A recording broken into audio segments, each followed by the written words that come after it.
Les amis, pour commencer cette vidéo, on va parler d'un autre club que celui de l'OM. Bizarrement, les amis, depuis que Jean-Michel Aulas s'est de nouveau affiché publiquement avec John Textor, Lyon est de nouveau autorisé à recruter. Je dis ça, je dis rien, tirez-en vos propres conclusions. Bonjour à vous, supporters marseillais, supportrices marseillaises, j'espère que vous allez bien.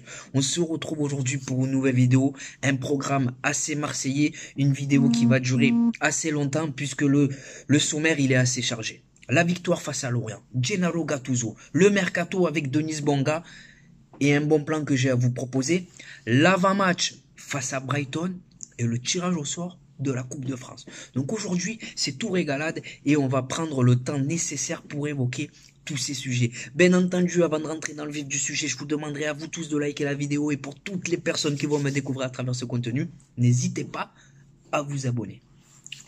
Bon, commençons cette vidéo par le match de nos Olympiens face à Lorient. Alors ce que j'ai envie de dire à première vue, c'est que je sens qu'il y a un état d'esprit qui a changé.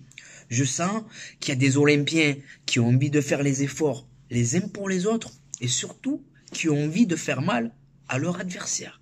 La première mi-temps face à Lorient, exceptionnelle. Je me suis régalé du jeu, des spectacles, des buts.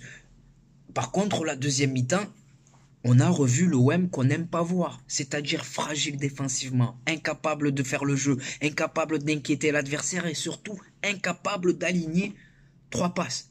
C'est peut-être dû au calendrier, parce qu'il ne faut pas oublier qu'on joue tous les 3 jours depuis le début de la saison. Mais ce qu'on va retenir clairement de ce match, c'est la 4e victoire consécutive, c'est la 6e place au classement. On peut de nouveau regarder vers le haut. Et surtout, les amis, ce qu'on va retenir, c'est la première victoire à l'extérieur de la saison. Donc pour toutes ces raisons, je suis plutôt satisfait de ce que j'ai vu.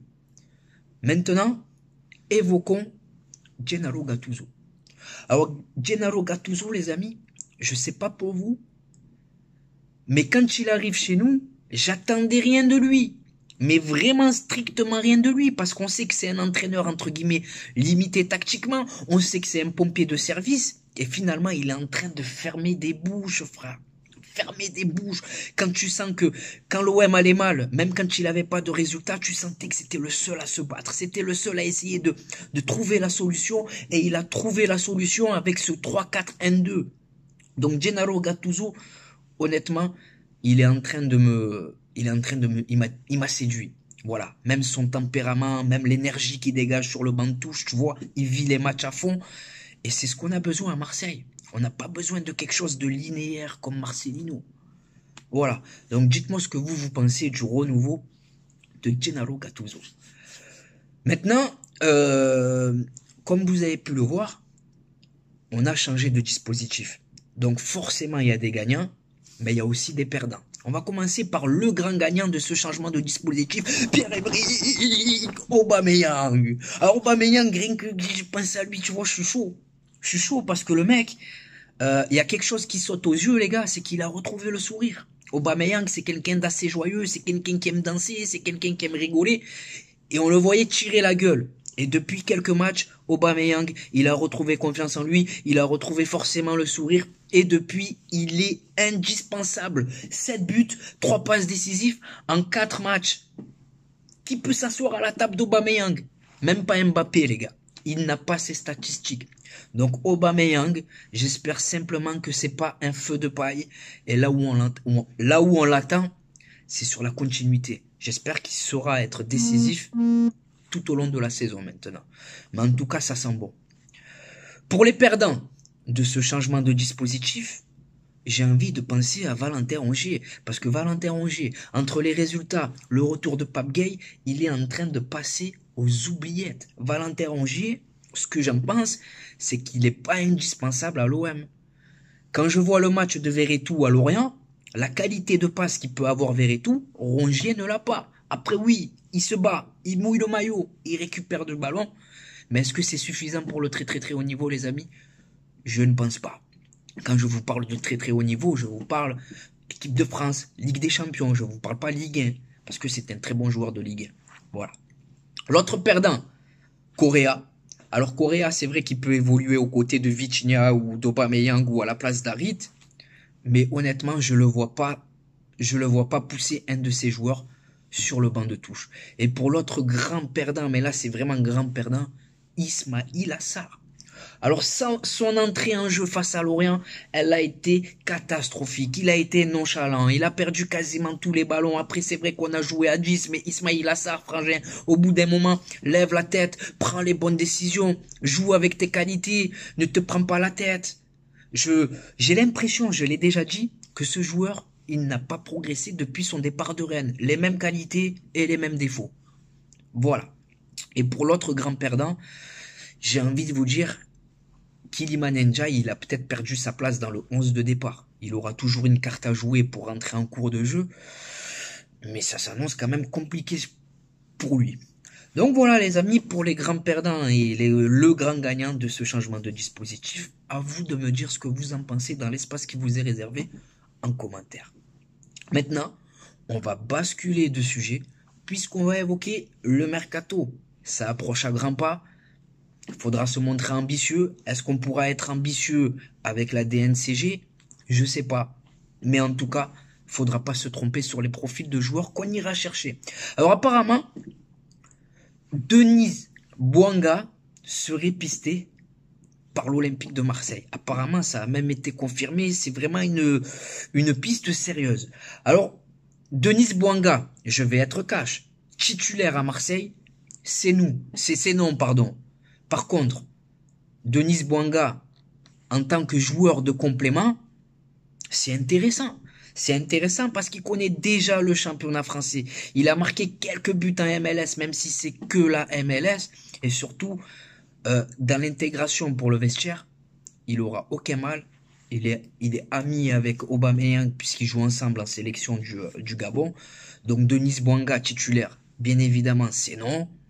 Mais en tant que joueur de rotation d'effectifs, je dis pourquoi pas. Ça peut être intéressant. Après, c'est vrai que c'est pas sexy, tu vas pas vendre énormément de maillots Denis Bouanga, floquer Denis Bouanga, mais on a besoin de joueurs utiles aussi. Et ce joueur, il peut nous être utile dans un profil de joueur de complément. Voilà. Maintenant, je vais vous proposer un bon plan mercato. Alors, je vous ai déjà proposé Alexandro pour le poste de piston gauche. Alexandro, les gars, moi, je vais revenir avec vous quelques secondes. Alexandro, les amis, j'ai envie de vous dire que pour concurrencer Renan Lodi, c'est un candidat sérieux. Au vu de sa situation contractuelle et au vu de son âge, la Juventus de Turin, ils vont pas t'en demander des millions et des millions. International brésilien, grosse expérience européenne. Le mec, il a l'habitude de jouer les matchs de Serie A, les matchs de Ligue des Champions.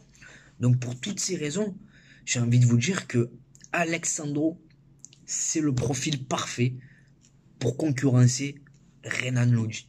Après, est-ce que lui, il aura envie de venir à Marseille? Ça, c'est toute une autre question, hein. Voilà. Et l'autre bon plan mercato, c'est Ricardo Rodriguez, international suisse qui joue en Serie A. Alors, il a déjà été annoncé quand McCourt il avait racheté le club, quand il était à Wolfsburg.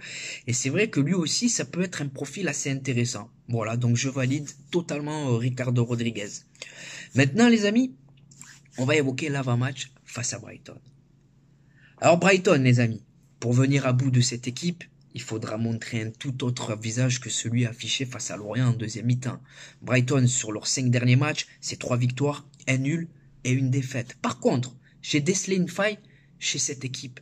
À domicile, les gars, bizarrement à domicile, ils ont du mal, ils sont irréguliers. C'est pas une forteresse imprenable. Donc Brighton, si on veut se qualifier, si on veut finir premier de ce groupe, on n'y va pas pour jouer le point du match nul, on y va pour gagner, on y va pour repartir de là-bas avec les 3 points et on va pas faire de chichi. Pour moi, le meilleur moyen de, comment on appelle ça, de passer à côté de ton match, c'est de jouer pour pas le gagner. Ma composition pour affronter cette équipe de Brighton. Alors je vais essayer d'apporter du changement à l'équipe parce qu'on joue tous les 3 jours, donc c'est important d'être compétitif tout en faisant tourner. Donc dans les cages, Pau Lopez. Au niveau des pistons, je vais mettre Amir Mourio à droite parce qu'il mérite de jouer. Honnêtement, il a montré de bonnes choses depuis son arrivée. Il me plaît au niveau de la mentalité. Il joue pas trop, il fait pas de bruit. Et quand il joue, il est plutôt intéressant. Donc Mourio en tant que piston droit. Piston gauche, on va glisser Jonathan Klaus parce qu'il est quand même indispensable à notre équipe. Et pour les 3 de derrière, j'ai envie de tenter quelque chose. Samuel Gigot, les gars, ces 2 derniers matchs, honnêtement, ils sont pas forts. Ils sont pas bons, pardon. C'est vrai qu'on a été bons collectivement, mais individuellement, Gigot, son match face à Lyon, il est pas bon et son match face à Lorient, c'est la même chose.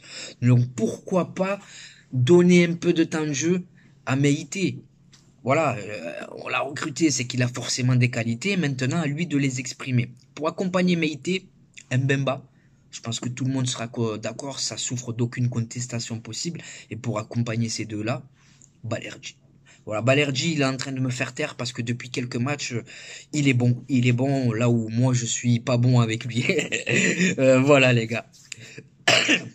Dans l'entrejeu, après, j'ai pas tous les absents, les gars, m'en voulez pas si je vous mets dans ma compo un joueur qui est absent.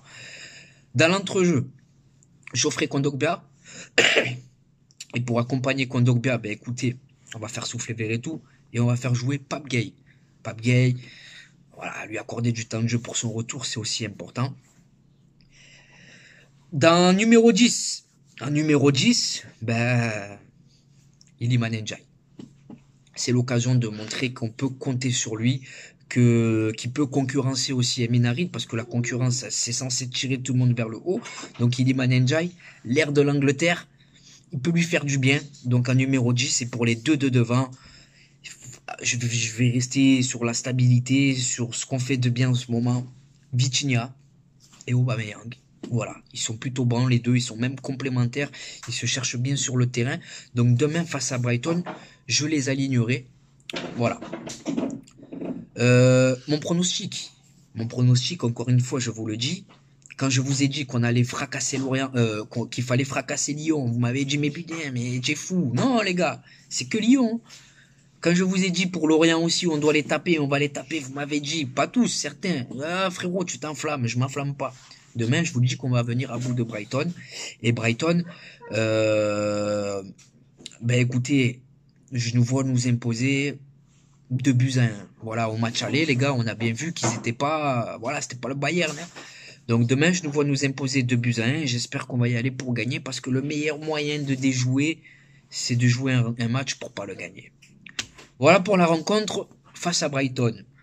Maintenant, les amis, ben on va évoquer le dernier sujet de la vidéo, le tirage au sort de la Coupe de France. Alors le tirage au sort de la Coupe de France, vous avez sûrement dû le voir, on affrontera Thionville et je vous mets la réaction des joueurs de Thionville.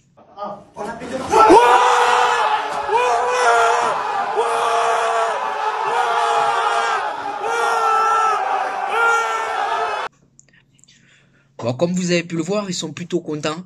Alors, est-ce que c'est bon signe? Je sais pas. Est-ce qu'ils sont tous supporters de l'OM? Je sais pas, mais ça montre encore une fois que l'OM ne laisse personne insensible. Jouer l'OM, c'est un événement à part entière pour les joueurs pros et même pour les amateurs.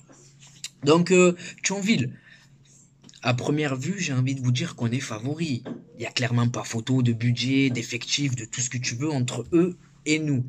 Mais par contre, on va se rappeler la saison dernière qu'après avoir éliminé Rennes, qu'après avoir éliminé le Paris Saint-Germain, on s'est fait sortir par Annecy. Annecy, on était tout ambitieux, on était tout serein, et finalement on est ressorti de ce match une main devant, une main derrière. Je l'ai encore là, ce match, les gars. Donc face à Thionville, on va y aller avec humilité, ambition, détermination, on va y aller pour jouer notre jeu. Ça va le faire, il n'y a pas de raison, frère, on va pas commencer à paniquer parce que c'est... Voilà. Après, c'est vrai que la Coupe de France, c'est une compétition à part, les amis. C'est une compétition à part et on en a fait la meilleure expérience. Carquefou, Canet-Roussillon. Il y a beaucoup d'équipes amatrices qui nous ont quand même surpris. Donc, faudra être ambitieux, mais humble. Mais on va pas commencer à paniquer. Voilà. C'est vrai qu'après, voilà, ça fait partie du charme de la Coupe de France, hein, les petites équipes qui tapent les grosses. Le mec, le lendemain, il va travailler, il fait de la logistique, il est bouché et il se retrouve à jouer contre l'OM. Il fait le match de sa vie. Donc, si tu n'es pas à 100%, c'est compliqué. Honnêtement, c'est compliqué. Donc voilà pour le tirage au sort de la Coupe de France, hein, les amis. Hein. Le tirage au sort de la Coupe de France, on va affronter Thionville. Et j'espère que cette année-là, ça peut être la bonne, parce que on a quand même une histoire particulière avec cette compétition. On l'a pas gagnée depuis 89, c'est pas normal. Donc j'espère que cette année, ça sera la bonne. Et là, je regarde ma fille et que je l'aime. Voilà. Donc voilà les amis. En tout cas, j'ai retrouvé le sourire. J'ai retrouvé le sourire parce que mon club va bien. Quand mon club va bien, je vais bien. Voilà. En ce moment, ils nous font plaisir et j'espère que ça va durer. Voilà. J'espère que ça va durer parce que ça fait du bien. Voilà les amis. Ben écoutez, j'ai évoqué avec vous tous les sujets. Je vous remercie énormément pour le soutien que vous me donnez, les amis, pour la force sur Snapchat, sur Instagram, sur tous ces réseaux sociaux. Donc maintenant, changement de décor, changement de maillot. Et on va passer à l'instant publicité puisque je vais vous parler de mes réseaux sociaux et qu'il y a ma fille qui est là, qui m'appelle. Voilà. Prenez soin de vous, les gars. Maintenant, écoutez, on va passer à l'instant réseaux sociaux. Je vais vous donner mes réseaux sociaux, voilà, comme je viens de le dire. Donc, ça me permet d'être beaucoup plus proche de vous, les gars. Ça me permet de savoir ce que vous pensez sur YouTube. C'est moi qui parle. Tandis que sur Snapchat, ça me permet de savoir ce que vous pensez. Sur Snapchat, je filme ma vie, les infos de l'OM. Les bons plans maillots, les gars, le bon plan maillot, 26 € le maillot de l'Olympique de Marseille, 10% de réduction avec mon code promo TPAMS. Il n'y a pas que l'OM, il y a tous les clubs, toutes les sélections nationales, il y a les ensembles de survêtements, les maillots d'avant-match, les polos. Bref, ajoute-moi sur Snapchat Khalil-du-6 TPAMS 13 et je te dirai tout ce que tu dois savoir. Ensuite, on a Instagram. Instagram, on est sur un contenu différent. C'est moi et ma grosse tête au Vélodrome, devant le Vélodrome, avec des joueurs que j'ai pu approcher en photo, en vacances notamment. Donc TPAMS 13, on a Twitter, ou sur Twitter, j'ai réagi à chaud sur l'actualité olympienne et sur l'actualité footballistique. Donc c'est TPAMS 13 13 13. Et enfin, pour conclure, on a TikTok où c'est touche pas à mon stade, tout attaché. Donc voilà les amis, c'est pour vous, c'est cadeau. Maintenant c'est à vous de jouer, c'est à vous de contribuer au référencement de cette vidéo en la likant, en vous abonnant et surtout en me disant ce que vous pensez de tout ça en commentaire. C'était Khalil de Touche pas à mon stade. Je vous souhaite de passer une bonne journée ou une bonne soirée selon le moment où vous visionnez cette vidéo. Et n'oubliez pas les amis, notre virus à nous, c'est le web. Ciao les amis. Bon match à la famille. Et bonjour à vous supporters marseillais, supportrices marseillaises, j'espère que vous allez bien. On se retrouve aujourd'hui pour une nouvelle vidéo et pas n'importe quelle vidéo. 24 heures dans la peau d'un supporter marseillais et comme vous pouvez le voir, aujourd'hui le cadre il est tout simplement magnifique. Bien accompagné en attendant le match explosif qui nous attend de ce soir, Olympique de Marseille, Bayer Leverkusen. Donc au programme les amis, là on se rafraîchit, on s'hydrate bien entendu. Et juste après, direction le Vélodrome pour vous faire vivre l'ambiance exceptionnelle qui nous attend ce soir. Devant le stade Vélodrome, il y a une marée les gars, il y a une marée, c'est impressionnant. Le retour de l'Olympique de Marseille, Adel, t'en penses quoi? Allez l'OM les gars, tout simplement. La légende olympienne les amis, monsieur Charles de Bonneau. Et regardez les amis comme il est accueillant, fait la photo avec tout le monde. Hein. Normal. Un mot pour le mercato.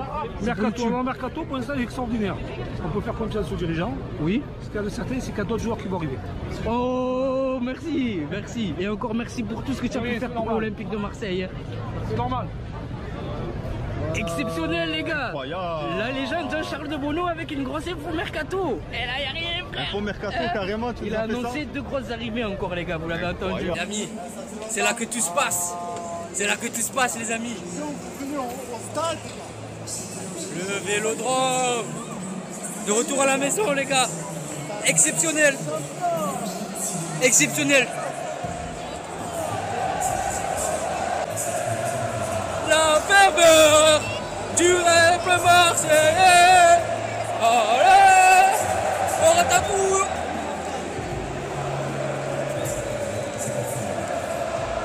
On est posé les amis, on attend patiemment que le match démarre, comme vous pouvez le voir. C'est magnifique les amis. Magnifique. Il y a les photos. Pronostic Malik. Toujours 2-2, mais confiant pour la victoire. Mahmoud, pronostic. Toujours 1-1. Change pas. Match nul. Adel, pronostic. Exceptionnel les gars. Voilà, Imran Soglou. Bailly. Et 2. Ça. Oh bon, tu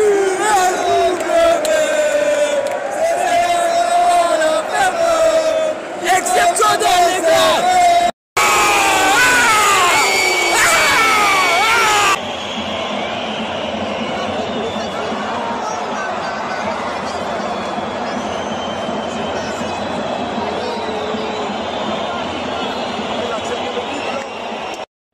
Pour le Bayern Leverkusen les amis.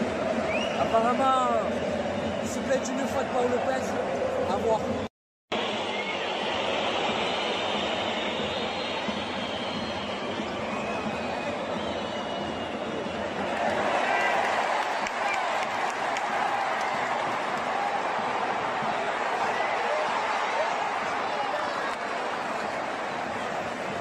C'est la mi-temps les gars, pour l'instant on n'y arrive pas. Paul Lopez il te met nique, hein. Paul Lopez il te met nique. Défensivement c'est fragile. Offensivement bon il y a 2-3 choses intéressantes.